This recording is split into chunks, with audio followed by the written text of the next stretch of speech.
You know those days when you finish a great title, an excellent online match, the best co-op with friends in weeks, and now you're just sitting there, hopefully not adding yourself to that list.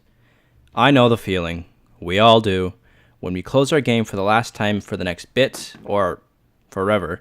The last title to do me in like that was Xenoblade Chronicles 2, a Switch title that I put over 80 hours in on my own. The last show to also do that to me was Fullmetal Alchemist Brotherhood. Truly a must-watch. I know just the thing to help you deal with your post-game depression, or an actual existential crisis, if you will.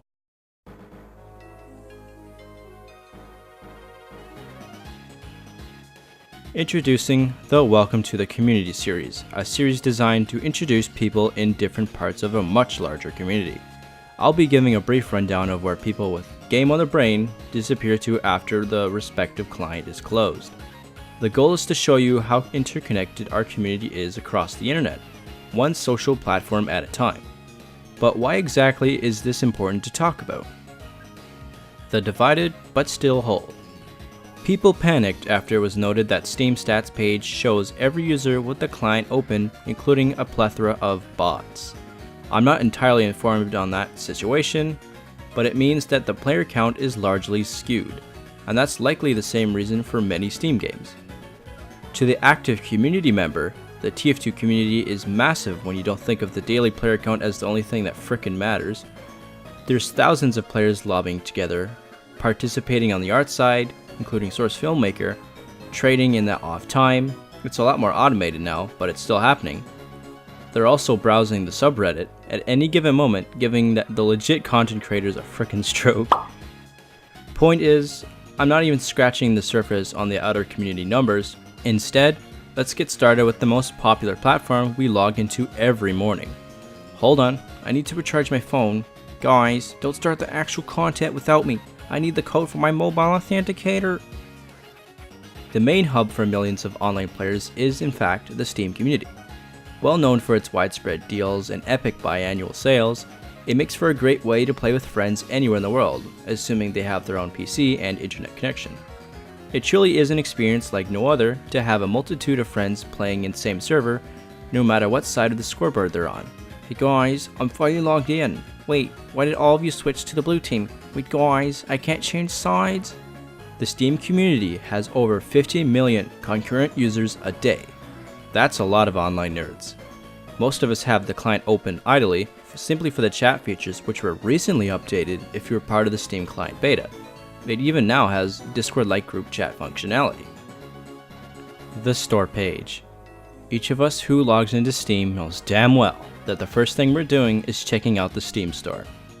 When we're done side-eyeing our friends with their not safe for work visual novels in the recommended tab again, we'll scroll towards the famous top sellers section, the culmination of, I thought this game released months ago, and hey PUBG is still a top seller. And why is there always a title with a lewd character on it? And of course, it's the soccer series again. Even though we may not have intentions to buy, because there was such condition cheap houses, nothing is quite exciting like the seasonal event sale like their recent spring cleaning event, before the big annual Steam summer sale, or what I like to call the biannual wallet wiper, the income incapacitator, worse than a girlfriend, what? The community tab. Not usually a page I visit, but on a rainy day, it's a pleasant place to look at the most popular artwork when it's not cursed, like this. You know there's a problem when the screenshot page is nicer than the artwork page. You'll find plenty of excellent workshop submissions, especially when you visit the SFM workshop. They bring in models from popular SFM animations and other games. The only thing of concern is that the top 3 most subscribed workshop items are all Five Nights at Freddy's. Fuck. The Users tab. Home to the activity and profile pages. In the former, you'll get a feed filled with posts and announcements from groups you follow and whatever your friends are up to. I think it's safe to say most of us use it to keep an eye on giveaways and free games. The profile page. Once you no longer give a shit about leveling up, you'll finally have an ego-fueling page to remind you that if you died, when you die, this will be the last thing to remember you by. A lot of this crap is left from when I was 16 and achieved new levels of boredom, but it does make a great place for putting all my social links and uploading my SFM stuff. Sure, it may be confusing to my family members as to why, or better yet, how I spent over 1,500 hours each on 2 titles. I really hope they never look at my Twitter. Yeah, at least with YouTube, I know they will never care to look at it anyway. The send-off. The Steam community, with most of its restrictions in place because someone thought keylogging other users to steal their $100 hats was a good idea, well, they were right. Because who the fuck is going to care about someone hacking your computer and stealing your digital fedoras? The ability to buy games without tax is definitely a highlight, especially with the loads of epic sales you'll never see on consoles. That alone is what makes Steam pretty great. Just avoid trading and the community art tabs, and your experience here shouldn't be too bad. Speaking of suboptimal experiences, I'm sharing more of them. Videos revolving around Reddit, Discord, and even YouTube itself are coming in no particular order. With that said, this is Tobiased, and I'll catch you guys later.